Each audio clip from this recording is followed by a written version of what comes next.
ಎಲ್ಲರಿಗೂ ನಮಸ್ಕಾರ. ನನ್ನ ಚಾನಲ್ಗೆ ಸ್ವಾಗತ. ನನ್ನ ಚಾನಲ್ ಹೊಸಬರ ದಯವಿಟ್ಟು ಸಬ್ಸ್ಕ್ರೈಬ್ ಮಾಡಿ, ಸಪೋರ್ಟ್ ಮಾಡಿ, ಹಂಗೆ ಶೇರ್ ಮಾಡಿ. ಇವತ್ತೊಂದು ಟಾಪಿಕ್ ಏನಪ್ಪಾ ಅಂತಂದ್ರೆ ಅಲ್ಲಿ ನೋಡಿಬಹುದು, ಲಾಟ್ ಸೈಜ್ ಇನ್ ಫಾರೆಕ್ಸ್.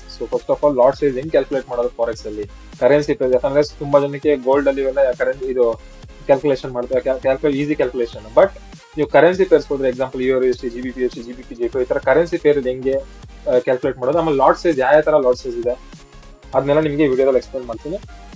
ಇದು series 4.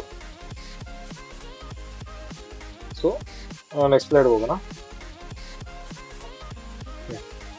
First of all lot size ಅಲ್ಲಿ ಇವಾಗ ಲಾಟ್ ಅಲ್ಲಿ ಯಾವ ತರ ಲಾಟ್ ಇದೆ, ಓಕೆ, ಯೂಶಲಿ ಗೊತ್ತಿಸಿ. ಲಾಟ್ ಅಲ್ಲಿ ನೀಟಾಗಿ ಅರ್ಥ ಮಾಡ್ಕೊಳ್ಳಿ. ಬೇಸಿಕ್ ನೀಡುವಲ್ಲ, ಬೇಸಿಕ್ ಆಗಿ ತಿಳ್ಕೊಂಡಿರ್ಬೇಕು ಇವಾಗ. ಫಸ್ಟ್ ಆಫ್ ಆಲ್ ಲಾಟ್ ಅಲ್ಲಿ ನಿಮ್ಗೆ 4 ತರ ಲಾಟ್ ಬರುತ್ತೆ. ಒಂದು ಸ್ಟ್ಯಾಂಡರ್ಡ್ ಲಾಟ್, ಒಂದು ಮಿನಿ ಲಾಟ್, ಒಂದು ಮೈಕ್ರೋ ಲಾಟ್, ಒಂದು nano lot. And nano lot most of the brokers ಕೊಡಲ್ಲ, ಇದು ನ್ಯಾನೋ ಲಾಟ್ ಅವೈಲಬಿಲಿಟಿ ಇಲ್ಲ. But some of the brokers nano lot availability ಇದೆ. But most of the brokers nano lot it is not available. And micro lot available ಇದೆ, mini lot and standard lot. So micro lot ಅಂದ್ರೆ ಏನು? Micro lot ಅಂತಂದ್ರೆ 1000 unit. 1000 unit is equal to micro lot. 10,000 unit is equal to mini lot. ಆಮೇಲೆ 1 lakh unit is equal to standard lot. ಅರ್ಥ ಆಯ್ತಾ?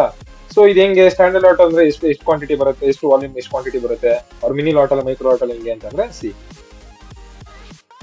Micro lot ಅಲ್ಲಿ micro lot ಬಂದ್ಬಿಟ್ಟು 1000 units ಅಲ್ವಾ. 1000 units ಅಂದ್ರೆ 0.01, ವಿಚ್ ಇಸ್ ದ ಲೀಸ್ಟ್. ಇವಾಗ usually ಎಕ್ಸ್ನೆಸ್ ಇವೆಲ್ಲ ತುಂಬಾ ಬ್ರೋಕರ್ಸ್ ಇದೆಯಲ್ವಾ, ಅಂಡ್ ಫಂಡೆಡ್ ಅಕೌಂಟ್ಸ್ ಅಲ್ಲಿ ನಿಮ್ಗೆ ಲೀಸ್ಟ್ ಕೊಡೋದು ಮೈಕ್ರೋ ಲಾಟ್ಸ್ ಇಂದ ಸ್ಟಾರ್ಟ್ ಆಗೋದು. ನ್ಯಾನೋ ಲಾಟ್ಸ್ ಇರಲ್ಲ, ಮೈಕ್ರೋ ಲಾಟ್ಸ್ ಇಂದ 0.01 ಇಂದ. ಓಕೆ, ಆಮೇಲೆ ಮಿನಿ ಲಾಟ್ 0.01. ಅದಾದ್ಮೇಲೆ ಪ್ರಾಫಿಟ್ ಹೆಂಗ್ ಕ್ಯಾಲ್ಕುಲೇಟ್ ಆಗುತ್ತೆ? 1 ಪಿಪ್ ಎಷ್ಟು ಪ್ರಾಫಿಟ್ ಅಂದ್ರೆ 1 ಪಿಪ್ ಮೂವ್ಮೆಂಟ್ ಆದ್ರೆ ಮೈಕ್ರೋ ಲಾಟ್ ಅಲ್ಲಿ 1 ಪಿಪ್ ಮೂವ್ಮೆಂಟ್ ಆದ್ರೆ $0.1 ಪ್ರಾಫಿಟ್. 1 ಪಿಪ್ ಅಪ್ಸೈಡ್ ಮೂವ್ ಆದ್ರೆ $0.1 ಪ್ರಾಫಿಟ್, 1 ಪಿಪ್ ಕೆಳಗಡೆ ಮೂವ್ ಆದ್ರೆ $0.1 ನೆಗೆಟಿವ್. ಡಿಪೆಂಡ್ಸ್ ನೀವು ಆ ಕಡೆ ಪೊಸಿಷನ್ ತಗೊಂಡಿರೋ ಹಂಗೆ. ಅಂಡ್ ಮಿನಿ ಲಾಟ್ ಅಂತಂದ್ರೆ 10,000 ಯೂನಿಟ್ಸ್. 0.1 ವಾಲ್ಯೂಮ್ಗೆ ನಾವು ಮಿನಿ ಲಾಟ್ಸ್ ಅಂತೀವಿ. ಅದು 1 ಪಿಪ್ ಮೂವ್ಮೆಂಟ್ ಆದ್ರೆ $1. 0.1 ನಲ್ಲಿ 1 ಪಿಪ್ ಮೂವ್ಮೆಂಟ್ ಆದ್ರೆ $1 ಪ್ರಾಫಿಟ್. ಅಂಡ್ ನೆಕ್ಸ್ಟ್ ಬಂದು main standard lot. Standard lot ಅಂದ್ರೆ 1 lakh ಯೂನಿಟ್. 1 lakh ಯೂನಿಟ್ ಅಂತಂದ್ರೆ ಇಟ್ಸ್ 1 ಲಾಟ್. ಯೂಶಲಿ ನೀವು ತಗೊಂತೀರಲ್ವಾ, ಮಾಮೂಲಿ ನಾವು 1 ಲಾಟ್ 2 ಲಾಟ್ಸ್ ಅಂತ ಇಲ್ಲಿ 1 ವಾಲ್ಯೂಮ್ ಅಂತ ಕರೀತಾರೆ. ಬಟ್ ಯೂಶಲಿ ನಾನು ಏನ್ ಕೇಳ್ತೀವಿ, ಯೂಶಲಿ ನಾವೆಲ್ಲ ಕರೆಯೋದು 1 lot 2 lots, 0.1 quantity, 0.2 quantity. Usually ನೀವೆಲ್ಲ ಕಡೆ ಲೈಕ್ ಹಂಗೆ ಎಲ್ಲರಿಗೂ ಅಭ್ಯಾಸ ಆಗಿದೆ. ಅದರಿಂದ ನಿಮ್ಗೆ ಅರ್ಥ ಆಗಲಿ ಅಂತ ಹಂಗೆ ಹೇಳ್ತಾ ಇದೀನಿ. ಸ್ಟ್ಯಾಂಡರ್ಡ್ ಲಾಟ್ ಅಂತಂದ್ರೆ 1 lakh ಯೂನಿಟ್ ವಿತ್ 1 ಲಾಟ್. ಇದ್ರಲ್ಲಿ 1 ಪಿಪ್ ಮೂವ್ಮೆಂಟ್ ಅಂದ್ರೆ ನಿಮ್ಗೆ $10 ಪ್ರಾಫಿಟ್. ಅಂದ್ರೆ $10 $20 ಫ್ಲಕ್ಚುಯೇಷನ್ಸ್ ಆಗುತ್ತೆ. 1 ಪಿಪ್ ಮೂವ್ಮೆಂಟ್ $10 ಪ್ರಾಫಿಟ್. ಪ್ರಾಫಿಟ್ ಅಂತಾನೆಲ್ಲ, ಪ್ರಾಫಿಟ್ ನೆಗೆಟಿವ್, ಒಟ್ಟಿನ $10 ಮೂವ್ಮೆಂಟ್ 1 ಪಿಪ್ಗೆ. ಇಷ್ಟು ಅರ್ಥ ಆಯ್ತಲ್ಲ. ಇದು ಲಾಟ್ ಸೈಜ್ ಅಲ್ಲಿ ಯಾವ ತರ ಲಾಟ್ ಇದೆ ಅಂತ, micro, nano, micro, mini and standard. Next ಇವಾಗ ಕರೆನ್ಸಿ ಪೇರ್ಸ್ ಅಲ್ಲಿ ಲಾಟ್ ಸೈಜ್ ಹೆಂಗ್ ಕ್ಯಾಲ್ಕುಲೇಟ್ ಮಾಡೋದು ಅನ್ನೋದು ನೋಡ್ಕೊಂಬರೋಣ ಬನ್ನಿ.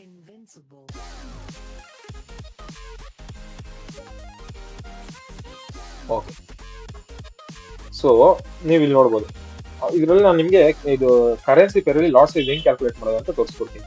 ಇಲ್ಲಿ 2 ಟೈಪ್ಸ್ ಆಫ್ ಕರೆನ್ಸಿ ಇದೆ, ಒಂದು and second type. One is EUR JPY and another ಇನ್ನೊಂದು ಬಂದ್ಬಿಟ್ಟು EUR USD.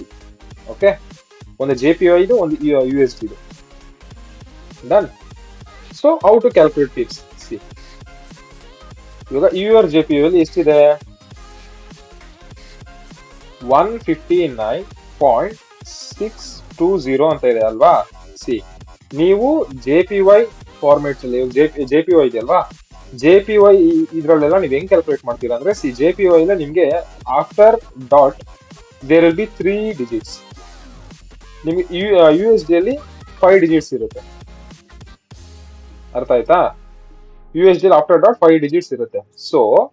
ನೀವ್ ಹೆಂಗ್ ಕ್ಯಾಲ್ಕುಲೇಟ್ ಮಾಡ್ತೀರಾ ಅಂತಂದ್ರೆ, ಫಾರ್ ಎಕ್ಸಾಂಪಲ್ EUR JPY ಹೆಂಗ್ ಕ್ಯಾಲ್ಕುಲೇಟ್ ಮಾಡಬೇಕು ಅಂತಂದ್ರೆ 159.620 ಇದೆಯಲ್ವಾ, ಇದು ಡಾಟ್. ಓಕೆ, ಇದರಲ್ಲಿ ಇದಕ್ ಮುಂಚೆದು ಕ್ಯಾಲ್ಕುಲೇಟ್ ಮಾಡಲ್ಲ, ಇದಕ್ ಮುಂಚೆದು ಲೆಕ್ಕ ತಗೊಳಂಗಿಲ್ಲ.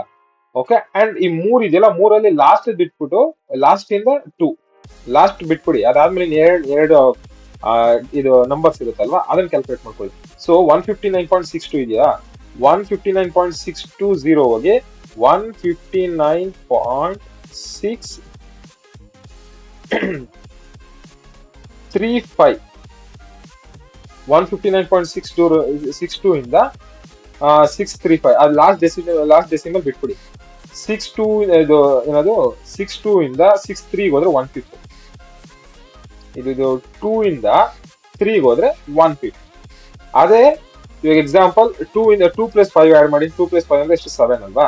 ಸೊ 159.67 ಹೋದ್ರೆ ಇಟ್ ಈಸ್ 5 ಪಿಪ್ಸ್. ಅರ್ಥ ಆಯ್ತಲ್ವಾ? ನೋಡಿ ಇಲ್ಲಿ ಅರ್ಥ ಮಾಡ್ಕೊಳ್ಳಿ. ನೋಡಿ ಇಲ್ಲಿ 2 ಇದೆ, ಇಲ್ಲಿ 3 ಇದೆ. So one like 1 point movement ಆಗಿದೆ, ಸೊ 1 ಪಿಪ್. ಇಲ್ಲಿ 7 ಇದೆ, ಸೊ ಇಲ್ಲಿ 5 ಪಾಯಿಂಟ್ಸ್ ಮೂವ್ಮೆಂಟ್ ಆಗಿದೆ, ಸೊ 5 ಪಿಪ್ಸ್. ಇಲ್ಲಿ 10 ಪಾಯಿಂಟ್ಸ್ ಮೂವ್ಮೆಂಟ್ ಆಗಿದೆ, ಸೊ 10 ಪಿಪ್ಸ್. ಸಿಂಪಲ್. ಅರ್ಥ ಆಯ್ತಾ? ಎಸ್, ಅರ್ಥ ಆಯ್ತು ಅನ್ಕೊಂತೀನಿ. So next will go for URUSD. URUSD ಅಲ್ಲಿ ಇವಾಗ ಆಫ್ಟರ್ ಡೆಸಿಮಲ್ ನಿಮ್ಗೆ 3 ಡಿಜಿಟ್ ಇರೋದ್ರಲ್ಲಿ ಹೆಂಗೆ ನಿಮ್ಗೆ ಫಿಕ್ಸ್ ಕ್ಯಾಲ್ಕುಲೇಟ್ ಮಾಡೋದು ಅಂತ ತೋರಿಸ್ಕೊಟ್ಟಿದ್ದೀನಿ. ಇವಾಗ ನೆಕ್ಸ್ಟ್ ಆಫ್ಟರ್ ಡೆಸಿಮಲ್ 5 ಡಿಜಿಟ್ಸ್ ಇರೋದ್ರಲ್ಲಿ ಹೆಂಗೆ ಫಿಕ್ಸ್ ಕ್ಯಾಲ್ಕುಲೇಟ್ ಮಾಡೋಣ ನೋಡೋಣ. ಓಕೆ, ಸೊ ಇದರಲ್ಲಿ URUSD ಅಲ್ಲಿ ನೋಡಿ ಎಕ್ಸಾಂಪಲ್ 1.05285 ಅಂತಿದೆ ಅಲ್ವಾ? ಸೊ ಇಲ್ಲಿ ಎಷ್ಟಿದೆ? 1 ಪೀಪ್ ನೀವು ಕ್ಯಾಲ್ಕುಲೇಟ್ ಮಾಡಬೇಕು ಅಂತಂದ್ರೆ ನೋಡಿ 1.0528 ಇದೆಯಲ್ವಾ? ಇಲ್ಲಿ ಅಷ್ಟೇ, ಲಾಸ್ಟ್ ಬಿಟ್ಬಿಡಿ 0528 ಇದೆಯಲ್ಲ, 0529 ಆದ್ರೆ 1 ಪೀಪ್. ಅದೇ ಇದಕ್ಕೆ ನೆಕ್ಸ್ಟ್ ಇವಾಗಿನ 5 ಪೀಪ್ಸ್ ಅಂತ ಲೆಕ್ಕ ಹಾಕೊಳ್ರಿ. ಇವಾಗ 0528 ಇದೆಯಲ್ಲ, 28ಗೆ 8ಗಿನ 5 ಆಡ್ ಮಾಡಿದ್ರೆ ಎಷ್ಟಾಗುತ್ತೆ? 28ಗೆ 5 ಆಡ್ ಮಾಡಿದ್ರೆ ಎಷ್ಟಾಗುತ್ತೆ? 33 ಆಗುತ್ತಲ್ವಾ? ಸೊ 0.5335 ಅಂದ್ರೆ 5 ಪೀಪ್ಸ್ ಆಯ್ತಾ? ನೆಕ್ಸ್ಟ್ 33ಗೆ ಇನ್ನ 5 ಆಡ್ ಮಾಡಿದ್ರೆ ಎಷ್ಟಾಯ್ತು? 38 ಆಯ್ತು. ಸೊ ಅಂದ್ರೆ ಇಲ್ಲಿ 10 ಪೀಪ್ಸ್. ಇವಾಗ 29ಗೆ 10 ಆಡ್ ಮಾಡಿದ್ರೆ 38 ಆಗುತ್ತೆ.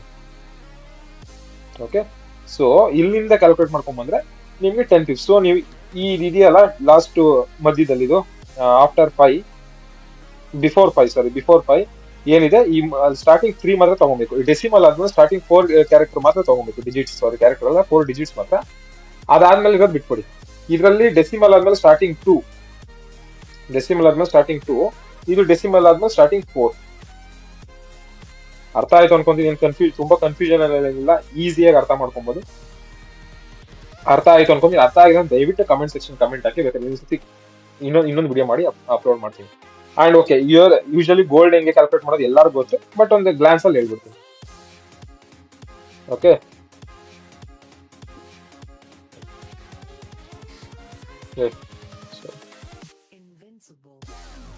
ಸಾರಿ 1 ಸೆಕೆಂಡ್.